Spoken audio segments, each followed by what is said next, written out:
বার করেছি সরাসরি সাংসদ, তাতে একটা বটম আছে, যে বটমটা টিপলে কোনো আমার বোন কিংবা মা কিংবা মেয়ে কেউ যদি কোনো সমস্যায় পড়ে, তাহলে বটমটা টিপলে সংশ্লিষ্ট থানায় খবর পৌঁছে যাবে। মানে আপনি যে পথ দেখালেন, গোটা বাংলা যদি এই পথ দেখে তাহলে তো এখন মমতা ব্যানার্জি অনেক আগে করে দিয়েছে 100 টাকা করে।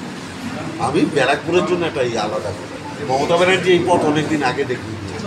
মমতা ব্যানার্জির মতো নারীদের কথা চিন্তা করে এরকম মহিলা আপনি সারা ভারতবর্ষ খুঁজে পাবেন। মমতা ব্যানার্জি যা কিছু করেছে মহিলাদের জন্য। যখন প্রথম সবুজ সাথী সাইকেল ইমপ্লিমেন্ট হয়, ওটা মেয়েদের জন্য। পঞ্চায়েতে 50% রিজার্ভেশন মেয়েদের জন্য, লক্ষ্মীর ভাণ্ডার মেয়েদের জন্য, স্বাস্থ্যসাথীতে প্রথম নামটা মহিলার থাকবে, ওটা মেয়েদের জন্য। মমতা ব্যানার্জির মতো নারীদের নিয়ে চিন্তা আজ অবধি সারা ভারতবর্ষের কেউ করেনি।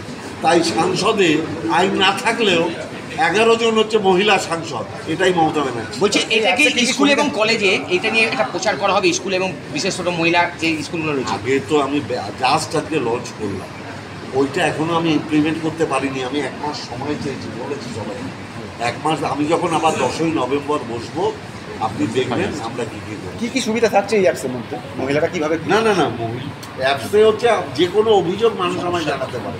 আমার লোকসভা, বাইরের কেউ না, আমার লোকসভা।